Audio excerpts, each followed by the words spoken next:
We on the whips, we on the trap, we on the trucks, we on the pack, we on our hits, we do the math, we get it in the laundromat just to clean the stacks. Ownership. Let's go, guys. Another episode, Jay the Closer. We are talking about the art of closing. I am here with my friend and associate Pheonix, all the way from Winnipeg, Manitoba. Let's get it going. Let's go. So, brother, basically, Pheonix is one of my associates. He's from my hometown city of Winnipeg, Manitoba. And he also worked alongside one of my mentors that got me into this game, Stefan Arnio, rest in peace. So he has a coaching program, and Pheonix worked with him and reached out to me for a coaching. And we basically just built a relationship since then. So I'm going to let him introduce himself. And this is Pheonix here. What's up, everyone? I'm Pheonix Feher. Like Josh said, I met him through the phones, through Stefan Arnio's Black Card University, and we just started talking, hit it off right off the bat, and yeah, here we are today. Pleasure to be here. Let's get it done. So basically, the title of this episode is called The Art of Closing. Okay, so every single thing that you do in life involves closing. Okay, so you want to be persuasive. You want to be able to build rapport. You want to be able to get your way and to negotiate good deals for anything. So we want to talk about the art of closing. I brought Pheonix here because he's an amazing closer over the phone and in person.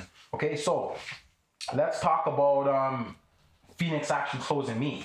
So he reached out to me and he basically said, hey, listen, I want you to be a part of Black Card University, but he didn't do it like that. When we got on the phone, I'm so busy, I have two phones all the time. When we got on the phone, we started talking. I realized it was a Manitoba area code, and that's what made me answer the phone, because I thought it was my family that lived there.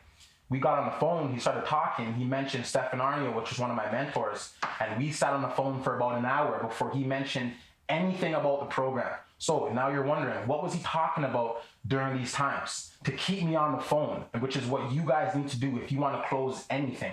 Whether you're in a relationship, you're a guy, you want to close a girl, you want to get a girl. If you can't close, you're not going to get that girl. You know what I mean? So the things we were talking about, rapport, okay? He knows I'm from Winnipeg because I said my dad's from Winnipeg. So what are we talking about? Winnipeg. Then the city that I'm staying in right now, he's actually from that city. So then we start talking about how he ended up going to Winnipeg. And then the main topic, which is my mentor that I never got a chance to meet, he was working alongside him, which is Stefan Arnio. So these three things he hit on, and we spoke for about an hour about that before he mentioned anything. By the time he mentioned it, I was so softened up, I'm ready to give him all my money, right? So that is the art of closing. So maybe you want to touch on that a little bit about the experience that you had, maybe working the phones for Stefan and calling people, whether it's real estate, whether it's Black Card University, and some of the things maybe that you learned along the way that we can teach these guys. 100%. So closing comes down to two things. Number one, you're a problem solver. And number two, you're a relationship builder. 100%. Right? So the relationships, what distills down from that is comfort and value. Right? So when I was talking to Josh, we just hit it off the bat right away. It just naturally happened. There was no gimmicks. Yeah, exactly. It naturally flowed, and yeah, it just felt like a conversation with an old friend. And that's kind of what you want to strive for, right? Because everyone, and don't get me wrong, scripts are amazing because they act as a reference. They act as a base that you can refer back to if you're kind of lost in the conversation. But it's not something that you should 100% rely on, right? You don't want to sound like a robot. You don't want to be word for word, and that's the one thing. Like a Scantron. Yeah, exactly, and that's the one thing I disagree on with certain people who are big advocates of that, like Jordan Belfort, for instance. He talks about scripts, and yes, he did. I don't want to discredit him in any way. He built a multi-million-dollar business through scripts, right? And it's an easy way for a beginner to get into the industry, right? Because, you know, when you're a newbie, you got nothing else to refer to. Exactly. You gotta right? have something.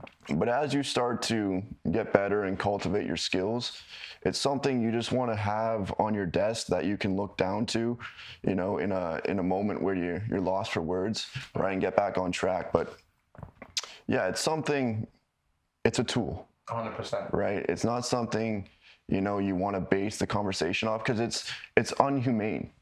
Right? If you're gonna pick that up like subtly or subconsciously. You're gonna be like, wow, these are like some standard questions. Yeah, and you Google them, the standard salesman questions. Exactly. You know what I mean? How was your day? How's the weather? Those are all bullshit. Yeah. You see what I'm saying? Yeah. And that's what I learned through my real estate journey.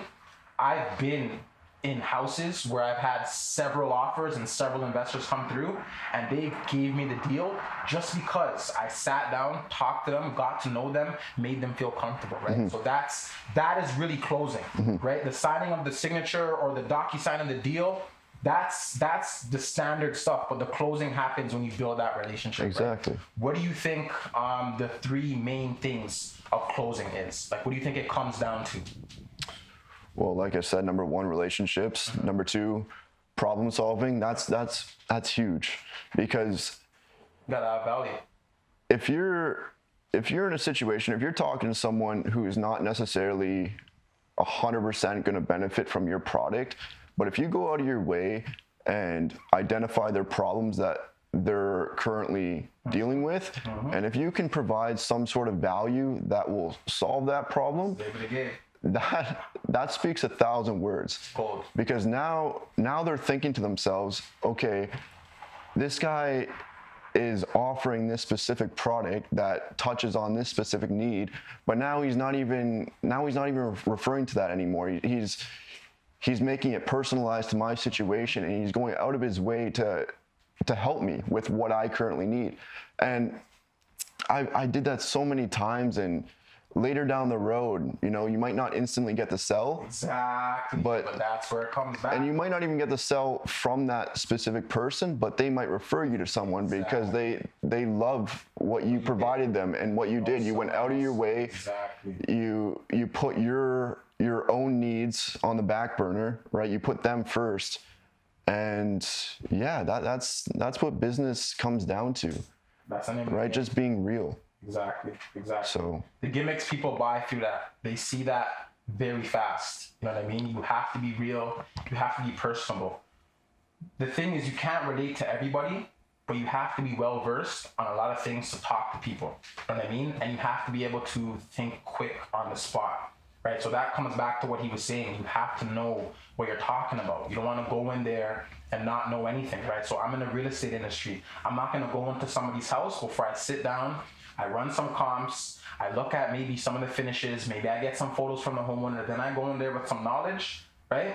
Or I go in there with some sort of picture or price range that I start at, right? So I have something to go back to as a reference, basically like a script, right? So you want to do that, but you also want to focus on the person, right? Every single thing is going to be different for every single person. So that's why the speech thing doesn't work, because the moment you come with that standard speech thing and they're always looking down on the paper or your phone, they're going to buy that, and they're going to know. Even if you're on the phone, people can tell on the phone if you're real and you're having a real conversation compared to if you keep looking down on your paper or you're reading something word for word, right? So that's what I've learned. I know in your field is the same thing. You're in the real estate field too. You're in you guys are closing big deals. Like you guys, what's the gold program over there at Blackheart? It's 73. Yeah, 73 is the top program. Right? So yeah. These guys are on the phones calling people, and over the phones are having them drop $40, $50, $60, $70,000 on these programs, right? So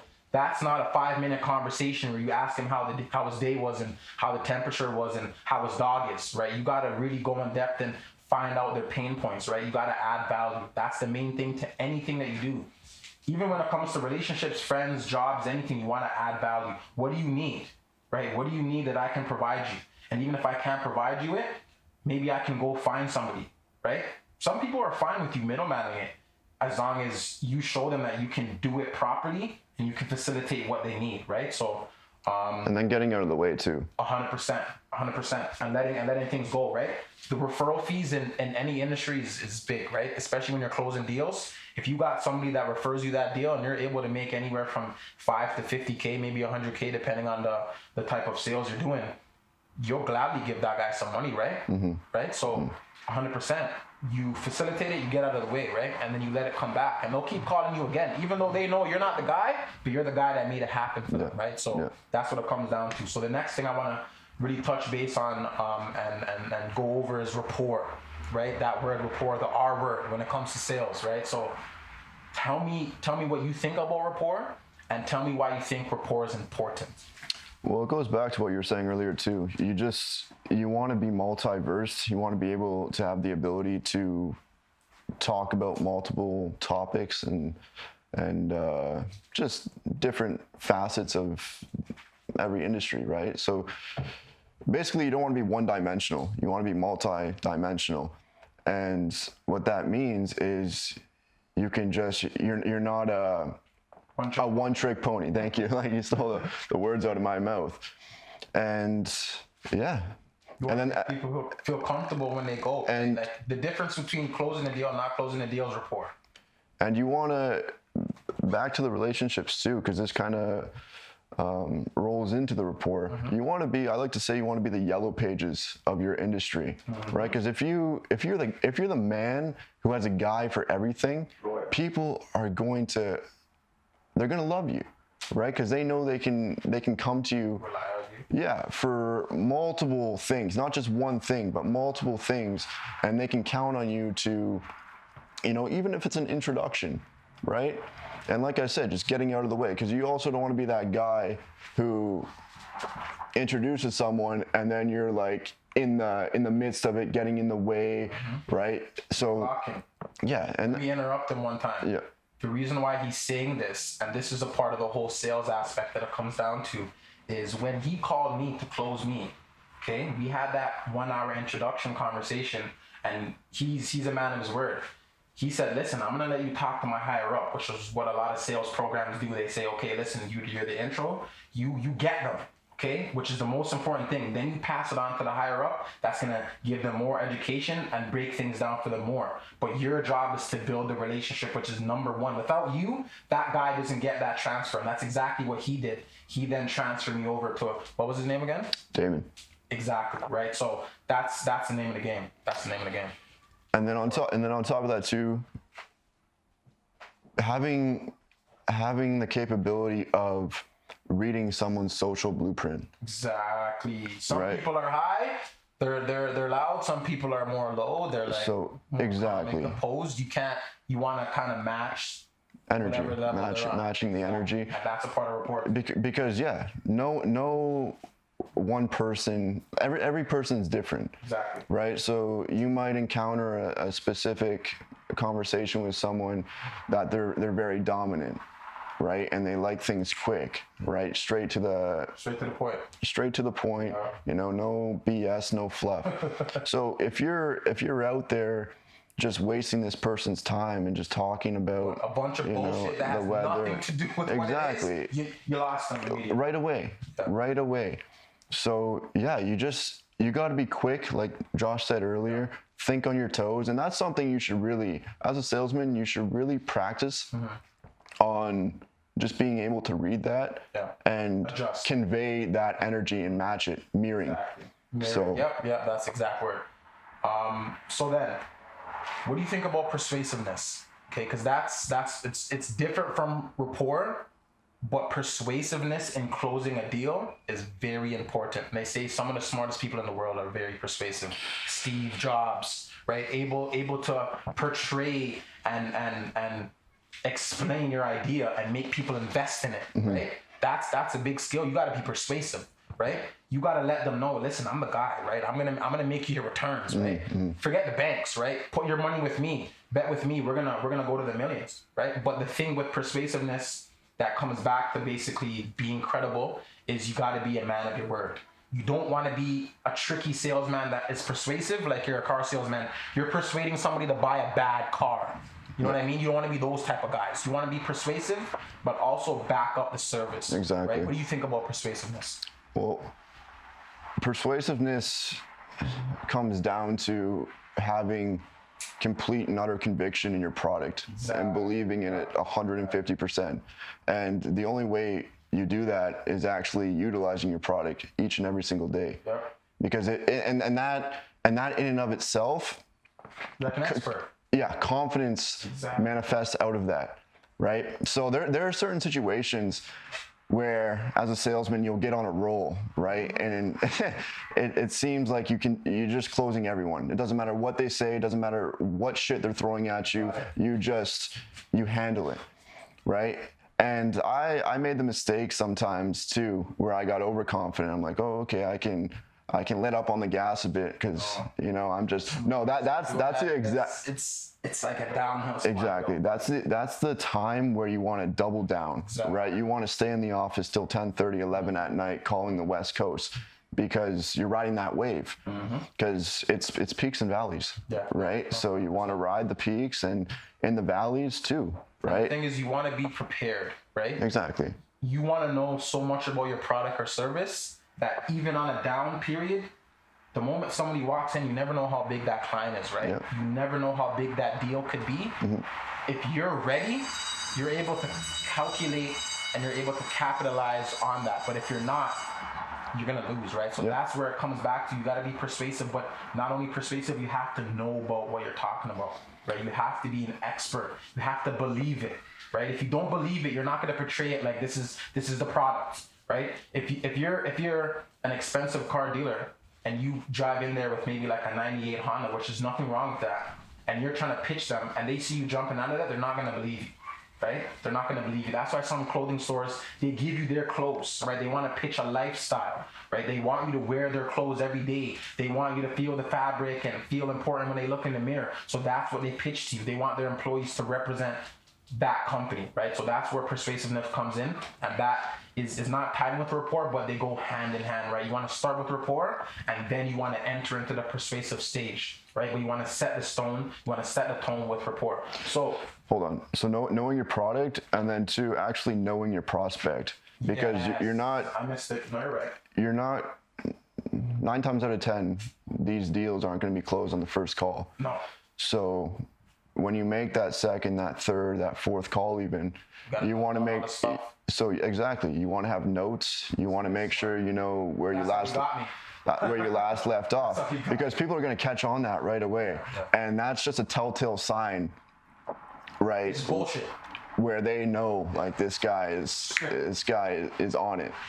So yeah, don't hold back on taking as many notes as possible, because that's your gold, right? That's what you can base your next conversations off of, right? And you're going into that next conversation, that next call, super prepared. 100%. Which is going to just increase your odds on closing that deal. 100%. That literally just happened with me. I'll tell you a live example. I had a lady who I was supposed to buy a property from. A lot of issues happened.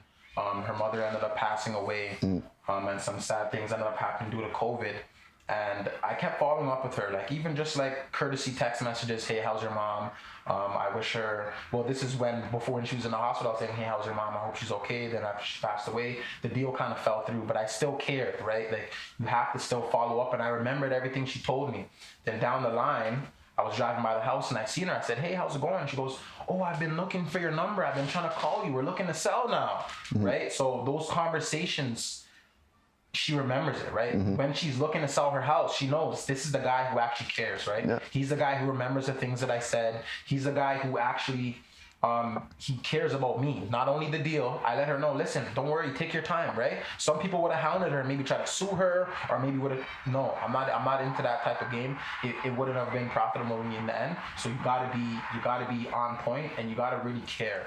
Right, you gotta really show people that you care. People remember how you made them feel. Exactly. People do business with who they like, right? So, and for you to like them, you gotta show them that, hey, you care, right? No girl's gonna think you like them if you don't show them that you care, right? Exactly. Pop up with a few roses, whatever. And on the flip side of that too, there's a fine line, right? Because you can overdo it as well. 100%. Right, and that will. In that case, you're treading in deep waters where now you're getting into desperation mode, right? And they can sense the neediness. And the same like girls. It's the same like girls, man. If you're be comfortable. Exactly. You gotta be comfortable. You don't need it. Listen, I don't need the deal. Like Diddy said, listen, I don't need the deal. I'll walk away from the table, right? You gotta be able to walk away, but you also want to be calm and composed, even though you need that deal, right? COVID hit. no deals are coming, things are dry, you need that deal, but you still have to be calm and composed to pretend that you don't need it. You add service. Hey, listen, you make that choice. When you close, you want them to make the choice. That's why people say you gotta ask questions. Listen, I don't argue with any girls, any of my employees. When they come to me with something, I ask them questions. And I let them answer their own questions and come to their own answer, right? So that's what you want to do when you're closing. So the next thing I want to touch on, just closing in life, like basically what we were talking about, like everything is about closing, right? Like when it comes to jobs, when it comes to relationships, when it comes to even just trying to get your message across. Like even right now, I'm talking to you guys right now, I'm trying to close you. I want to make this interesting. I want to talk about topics that you guys want to know about, right? I'm trying to close you guys to keep watching, subscribing, and liking, right? So everything is about closing. Talk to me about some things that you think that closing is essential in. Like obviously we talked about relationships, jobs, like daily purchases. You go into the flea market, you go to the store, maybe you can get a bargain, right? You want to get a deal, right? Everyone wants a deal, right? So, and then even come down to like our industries. Like I'm in wholesale real estate, I'm in flipping now, I'm in a few other industries in this trucking industry. I want to close clients and contracts, right? So these are the other things that closing comes down to. What do you think about that? What are the things that you think in your life every day that you got to deal with when it comes to closing? Yeah, you hit the nail on the head there. Sales is everything. You're selling yourself every single day. Yeah. Whether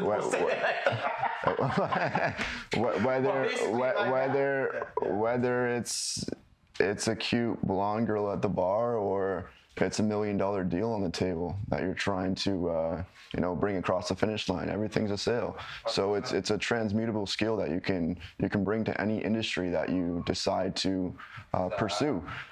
So yeah, that's the one thing I learned early on is sales. It's the only skill can't be replaceable by a robot. Exactly. Can't get automated. Exactly. Maybe someday. I don't want to say that, but as of right now, exactly. Sales is something that's die hard, right?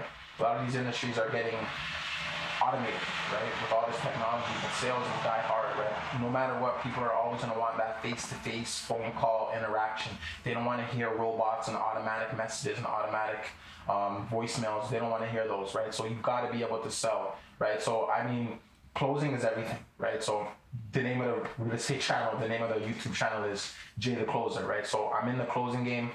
I've opened up a lot of businesses and I've been able to strive in other businesses and other aspects of life, like what Pheonix was saying, because I'm able to close, right? So it doesn't matter what I'm into, I'm gonna close, right? If I need to go find a good manufacturer and I want a good price on something, I'm gonna close them. I'm gonna let them know, listen, I'm the guy for you. I'm gonna make sure I keep getting repeat orders. We're gonna build my business around you. You're my guy, I'm only gonna rock you. If I gotta go into a house and I gotta get that house below market value, I'm gonna let them know, listen, I'm that guy. Okay, I'm that guy that's gonna deliver. You wanna close fast? I'm gonna close fast. You want quick cash? I'm gonna give you that. You need some help with other things? I'm gonna give you that, right? So any industry you're in, you're gonna be able to thrive and succeed if you close. Even if you have a job at 9 to 5. If you want that promotion, you gotta close. You know what I mean? You gotta let them know, listen, I'm the person for that position, or they're gonna choose someone else, right? You gotta let them know every day, even when you're on your daily tasks, right? That's what they look at, the stats, right? The stats show every day you're making calls, you're getting customers, whether it's insurance policies, whether it's cars, whether it's anything, whether it's a business-to-business transaction, those day-to-day numbers is gonna reflect long-term, right? So you wanna be closing every day, right? Even if you have a relationship, right? I tell my girl sometimes, I'm getting you every day, right? I'm closing you every day. You want me again every single day, right? Because I'm closing her again and again and again and again. The moment you stop closing her is the moment that you lose it. You know what I mean? So, and it comes down to anything. Even if you want to succeed in anything, you have to close, right? Let's say you don't have that talent, but you have the hard work and you can convince that coach, listen, coach, put me on a team. I'm not going to let you down, right? And that comes back to being credible and being a man or woman of your word, right? So, Jay the Closer here. Thank you guys for staying tuned to the end. Another episode we got coming on the way. We're going to be talking about scaling. So let's get straight into that one. Thanks, guys. We on the whips, we on the trap. We on the trucks, we on the pack. We on our hits, we do the math. We get it in. The laundromat just to clean the stacks. Ownership. We on our shit. You gotta own your shit. Huh? You gotta know your shit. You gotta know your shit.